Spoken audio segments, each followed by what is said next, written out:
2,5 millioner.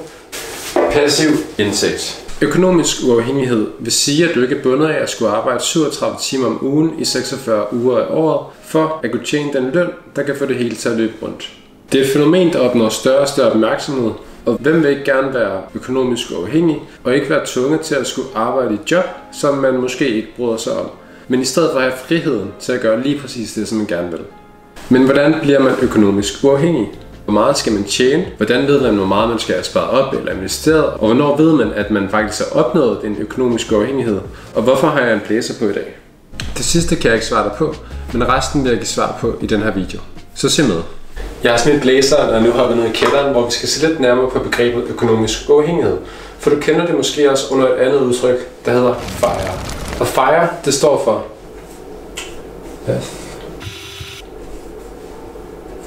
Financial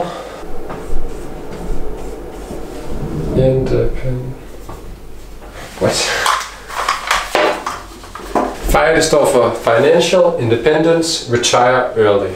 Som nok kan høre, kommer udtrykket fra engelsk, og på dansk vil det blive oversat til økonomisk uafhængighed, pensionær, tidlig eller tidlig pension, kan man også sige. FIRE symboliserer i min optik i virkeligheden mange menneskers trang til at leve et mere simplere og mere frit liv.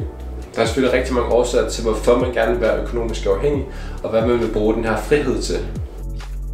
Men det allervigtigste, og det gælder for alle, det er, at du har et liv, hvor du har frihed til at gøre lige præcis det, som du allerhelst bruger din tid på. I dag vil jeg igennem 4 trin beskrive, hvordan du kan blive økonomisk uafhængig. Det første, du skal gøre, det er at lave et budget. Og hvorfor er det vigtigt at lave et budget? Det er det, fordi du kan ikke være økonomisk uafhængig, hvis du ikke ved, hvor mange penge du bruger. Hele delen med at være økonomisk uafhængig er nemlig, at du enten ved, at du har penge nok, eller at der kommer penge nok ind på kontoen, som ikke er fra dit fuldtidsjob, til at du kan fortsætte med at leve dit livsstil resten af livet. Hvis du skal vide, om der er penge nok, så skal du vide, hvor mange penge du bruger. Derfor er det rigtig vigtigt at kortlægge dine udgifter gennem et budget. Hvis du har 100% styr på at lægge et budget, så spring vi videre til næste trin. Ved at lægge et budget, så kan du regne dig frem til, hvor meget du i gennemsnit bruger enten om måneden eller året. Og her der vil jeg vise et eksempel på, hvordan du kan lave et budget, som kan beregne din gennemsnitlige månedlige udgift. Det første du skal gøre, det er at finde ud af, hvad er dine udgifter. Start med at lave en brainstorm, eller kigge på din bankkonto og finde ud af, hvad bruger du faktisk dine penge på. Nogle af de typiske udgifter, det vil nok være husleje, forsikringer, mad, tøj, fornøjelser osv. Der er nok mange flere udgifter. Forhåbentlig har du ikke så mange. Det er i hvert fald også en ting, der kan få dig tættere på økonomisk uafhængighed og skære ned på dine udgifter. Men først så start med at finde ud af, hvilke udgifter du har. Derefter skal du finde ud af, hvor meget de koster dig. Mit forslag det vil være, at du laver en ny kolonne, f.eks. i et Excel-ark, og skriver ned, hvor mange gange om året, at du betaler den her. Så hvis det fx er en månedlig udgift, vil du betale 12 gange på et år. Så husleje 12 gange om året. Forsikringer, det er typisk billigst, hvis du betaler det 1 gang om året. Så der vil du skrive 1. Mange de køber måske mad ind en gang om ugen, eller også flere gange. Men lad os bare sige 52 gange på et år. Tøj 3 gange om året, og fornøjelser lad os sige 12. Fordi du har et andet budget på fornøjelser hver måned. Derefter i den næste kolonne, der skal du så skrive ind, hvad det koster hver gang, at du skal betale den her udgift. Så dit husleje, den kan måske være på 5.000 kroner. Dine forsikringer, de er måske på 2.000 kroner. Mad, der køber du ind for 200 kroner hver uge, og så videre. Det sidste tager du så ganger, hvor mange gange du betaler det med beløbet, og så får du, hvad det koster dig om året. Så husleje, det vil koste 60.000 kroner om året. Forsikringer, 2.000 om året, og så videre. Og til sidst, hernede i det her felt, der vil du så tage summen af det her og dele med 12, og på den måde får du så din gennemsnitlige månedlige udgift over et helt år. Og det er altså det beløb, som du skal bruge til at leve for.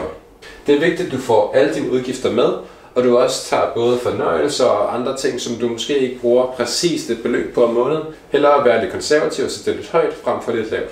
Der skal også være plads til lidt usikkerheder og lidt uforudsete omkostninger i dit budget. Nummer 2, det er indsigt. Fordi selvom de færreste, der er økonomiske uafhængige, vælger at arbejde et normalt 37 timers job, så skal der jo stadigvæk nogle penge til, for at du kan få det hele til at løbe rundt. Men hvis du ikke arbejder 37 timer fuld tid, når du er økonomisk uafhængig, hvordan får du så penge nok til at dække alle de her udgifter, som man jo nu engang har? Jo, der er selvfølgelig nogen, der kan være heldige at have enten vundet i lotto, arvet eller være født i en rig familie, men det er ikke det, jeg vil fokusere på i den her video. I stedet der vil jeg fokusere på, hvordan du selv kan gøre, så du kan blive økonomisk uafhængig. Og det er der nemlig flere veje til. En af de meget populære indtægtsstrømme, det er at opbygge en passiv indtægtskilde.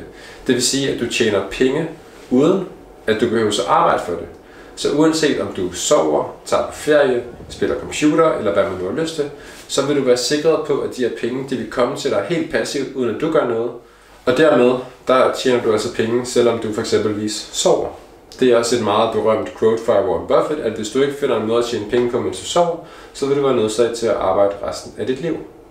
Der er flere forskellige måder, at du kan få en passiv indtægt. Her vil jeg blot nævne nogle eksempler. En af de meget populære, det er, at man investerer sine penge i f.eks. aktier eller indeksfonde, som betaler et løbende udbytte. Udbytte er noget, som børsnoterede selskaber de vælger at udbetale til deres aktionærer, som en tak for, at man vælger at støtte deres firma. En anden meget populær form for passiv indtægt, det er ejendomsinvestering. Det her er selvfølgelig ikke helt passivt, fordi der er noget arbejde krævet ved først og fremmest at finde den rigtige ejendom, købe den rigtige ejendom, finde lejerne, vedligeholde ejendommen, lave kontrakter, finde nye lejere osv. Men når du først tager det hele op at køre, så vil du altså løbende også hver måned være sikker på, at din lejer vil betale en lejeindtægt. Noget tredje, der over de seneste år har vundet stor udbredelse af de her peer-to-peer crowdlending platforme, eller P2P crowdlending platform, som i princippet går ud på, at du låner dine penge til nogen, som der har brug for dine penge, og de betaler så dig tilbage med rente, og dermed der kan du få et afkast på dine investeringer. Nogle af de sidste eksempler, jeg vil nævne, det er f.eks. royalties eller affiliate marketing, som kan være, at du måske har skrevet en bog, som du tjener en kommission på, eller at du laver YouTube-videoer, ligesom jeg gør her. Der er ret mange, der tjener mange penge på at lave YouTube-videoer. Det gør jeg ikke selv. Faktisk tjener jeg 0 kroner. Så hvis du synes godt om den her video, så vil jeg virkelig sætte stor pris på, hvis du vil give den et like. Skriv en kommentar ned under, hvad du synes, der er godt, og hvad jeg kan gøre bedre. Og abonner på min kanal, hvis du gerne vil se flere videoer om økonomi, som kan hjælpe dig på vej mod en økonomisk uafhængig fremtid. Men nummer 3. Du har nu lavet et budget, og du har fundet ud af, hvordan du kan tjene penge, mens du sover. Men hvordan ved du, at du faktisk har opnået økonomisk uafhængighed? Du skal jo selvfølgelig vide, at du har penge nok til at betale de månedlige udgifter, du måtte have. Men nu prøver vi lige at tage udgangspunkt i, at du ikke er mangemillionær og har sparet penge nok op til resten af livet, men du derimod er på vej hen til den her økonomiske uafhængighed, og gerne finde ud af, hvor meget du eksempelvis skal have investeret, for at du kan leve dit afkast herfra. Der findes selvfølgelig flere modeller, der kan bruges til at beregne det her på, og her vil jeg vise dig en af dem. Lad os kalde den 30 gange reglen. Så 30 gange reglen går ud på, at du er økonomisk uafhængig, når du har investeret 30 gange din årsindtægt. Så hvis vi lige tager et regnestykke her. Før der havde vi et gennemsnitligt månedlig udgift på 7.000 kroner. Så hvis du tager det over et helt år, så vil jeg altså sige, at du bruger 84.000 kroner om året. Det er altså 30 gange 84.000 kroner, du skal have sparet op, og det giver sådan rundt regnet omkring 2,5 millioner kroner. Så hvis du kan klare dig for 7.000 kroner om måneden, så kan du altså sådan nogenlunde, det skal selvfølgelig tages med visse forbehold det her, men vide, at du vil være økonomisk uafhængig, hvis du har investeret 2,5 millioner kroner. Hvis du lever for mere eller mindre, skal du selvfølgelig have investeret det mere eller mindre tilsvarende. Hvis du gerne vil komme i gang med at investere, så har jeg faktisk lavet en anden video, hvor jeg fortæller mine 3 bedste tips til investering, og det er alt lige fra aktier til ejendom. Nogle tips, som der kan bruges af alle, så den vil jeg klart anbefale, før du investerer dine penge. Du kan også se det på en anden måde. Du skal være sikker på, at den her passive indtægt, den genererer nok til, at du kan leve for det. Der er selvfølgelig også flere indikatorer, der kan tyde på, at du er på vej til at være økonomisk uafhængig. En ting er, hvor meget du er i stand til at investere hver måned. Der er faktisk den her sjove figur her, som du kan se hen over skærmen, som viser, hvor meget af din månedlige indtægt du investerer, og hvor lang tid der går, før at du har mulighed for at gå på pension. Hvis vi tager det helt ekstreme, så er det, at du investerer 100% af din månedlige indtægt, og så siger den altså 0 år. Og det er jo fordi, at hvis du investerer alt, hvad du tjener hver måned, så har du faktisk ikke brug for din indtægt. Det siger dog ikke, om du har råd til at leve resten af dit liv, så det kræver selvfølgelig også, at du har nogle penge sparet op, eller endnu bedre investeret. Når du nu arbejder dig hen mod, at du kan investere alt, hvad du tjener fra dit job, så er du i hvert fald nu i en situation, hvor du ikke længere faktisk er afhængig af din løn. Men så er det selvfølgelig, at du skal finde ud af, om du har nok til at leve for det resten af dit liv. Og det kræver selvfølgelig også, at dine udgifter de holdes på det niveau, som du har regnet ud fra. Min anden anbefaling vil egentlig bare være også at huske at se, hvor meget du faktisk tjener på dine investeringer, dine lejeindtægter, dine passive indtægter, hvad det nu måtte være. Så hvert år dokumentere, hvor meget har du brugt, hvor meget har jeg tjent, og så kan du løbende følge med og se, hvordan de her to de matcher ud. Så hvis du engang også har investeret en masse penge i f.eks. aktier, og du kan se, at dit afkast om året, det er mere end din årlige udgift, så ved du jo også, hvis virksomhederne der fortsætter med at betale det samme udbytte, at du vil kunne leve for det her afkast, så du har altså investeret nok penge til, at du passivt tjener nok penge til at leve det liv, som du nu gerne vil leve. I fjerde og sidste trin, der vil jeg snakke lidt om frihed. For jeg tror, at der vil være nogen, der ser den her video, som tænker, ja, det er godt, der er en masse formler og en masse tal, og det er måske noget om snakken. Men det her, det er bare en drøm, og det vil aldrig kunne lade sig gøre for mig. Jo, det vil det selvfølgelig helt sikkert kunne, men der er rigtig mange samfundsmæssige ting, der spænder ben for økonomisk uafhængighed, og det skal vi ikke komme ind på i den her video, det kan være en anden video, men det vil altså være muligt for dig at blive økonomisk uafhængig, hvis du bare arbejder for det. Og når jeg nævner frihed, som er målet med den her økonomiske uafhængighed for mange, så er det frihed, det er fordi, det er en anden måde at anskue penge på. Fordi 2,5 millioner, der er måske nogen, der ser 2,5 millioner og tænker fedt, Porsche, Ferrari, hus, rejser, hvad det nu måtte være, men det er altså også lige med frihed. Fordi i det her eksempel, der vil 2,5 millioner kroner være nok til, at den her person vil kunne leve resten af sit liv, uden at skulle tænke på at være tvunget til at tjene penge på noget, som man måske ikke har lyst til at bruge sin tid på. Fordi modsat penge og investeringer, så er det jo noget, som du forhåbentlig hele tiden vil kunne få flere af, og det vil blive sådan flere og flere. Men hvis du derimod ser på din tid og din frihed, så får du altså kun en vis mængde tid, når du starter her i livet, og du bliver kun mindre og mindre. Lige nu, der sidder du faktisk med allermest tid tilbage i hele dit liv. Tænk lidt over det, når du ser min video her. Så brug det til noget, hvis du sidder og bruger din tid på det her. Når du kigger på de her tal, og når du måske kigger på dine egne investeringer, så måske i stedet for at tænke på det som penge, men så kald det en frihedskonto, en frihedsopsparing. Og når du får dit afkast, så se på det som, hvor meget frihed får du faktisk ud. Lad være med at sige, at du har fået 7.000 kroner i afkast, men derimod se det som, at du har fået 1 måneds frihed.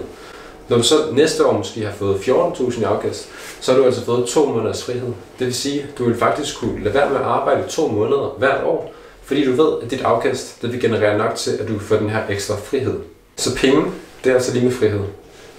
Og når jeg siger det her med frihed, så prøv lige at tænke lidt over det, fordi jeg tror, at frihed er det allervigtigste for langt de fleste mennesker. Hvis du tænker tilbage på folkeskolen, eller måske du er i folkeskolen, så godt gået, at du allerede interesserer dig for økonomi. Der er ikke særlig meget økonomi i skolerne, og især ikke privat økonomi. Jo tidligere man kommer i gang, jo bedre. Men tilbage til folkeskolen. Hvad var eller er den bedste ting i folkeskolen? Det var typisk frikvartererne. Hvad var det bedste ved gymnasiet og uni? Det var selvfølgelig også, når man havde fri, og når man ikke skulle læse. Men man havde friheden til at gøre det, man gerne vil. Det samme, hvis du har et fuldtidsarbejde, så de fleste sætter nok mere pris på deres frihed, altså hvor de selv er herre over deres timer, frem for de timer, hvor det er en anden, der bestemmer over en. Det er altså grundlæggende noget, som mennesker de har et stort behov for at have, og økonomisk uafhængighed er altså en af midlerne. Jeg hører så tit blandt venner, kollegaer og fremmede, at al deres tid, måske ikke al deres tid, men i hvert fald meget af deres tid, men endnu mere af deres energi og fokus, det går på deres job. Tager du job i 37 timer, hedder det, men mange de arbejder mere, og du bruger også tid på pauser og på frokost og på transport. Så der er faktisk ikke særlig meget tid tilbage til en selv. Og jeg hører bare ugenligt folk, der er træt af, at de ikke selv kan bestemme deres tid, og at de bare ser frem til den næste ferie. Jeg håber virkelig, at der er nogen, der vil se den her video, og ligesom mig arbejde sig hen mod en fremtid med langt mere frihed, en fremtid med økonomisk uafhængighed. Og det kan du altså gøre ved at prøve at følge de her 4 steps, som er, at du skal starte med at lægge et budget, finde ud af, hvor mange penge du skal bruge. Derefter skal du komme i gang med at investere, spare op, eller på en eller anden måde få skabt dig nogle indtægtskilder, en formue, en portefølje, som løbende kan generere dig nogle passive indtægter, som du vil kunne leve af. Du vil bruge 30 gange reglen til at finde ud af, hvor meget du skal have sparet op, men også husk årligt, løbende, og holde styr på, hvad henholdsvis dine udgifter og dine indtægter er. Og sidst men ikke mindst, så tænk, penge, det er lige frihed. Tusind tak, fordi du har set med. Hvis du synes, videoen var god, så husk at give den et like. Og skriv gerne en kommentar hernede med noget feedback, så kan du være med til at bestemme, hvad den næste video om økonomi skal handle om. Vi ses.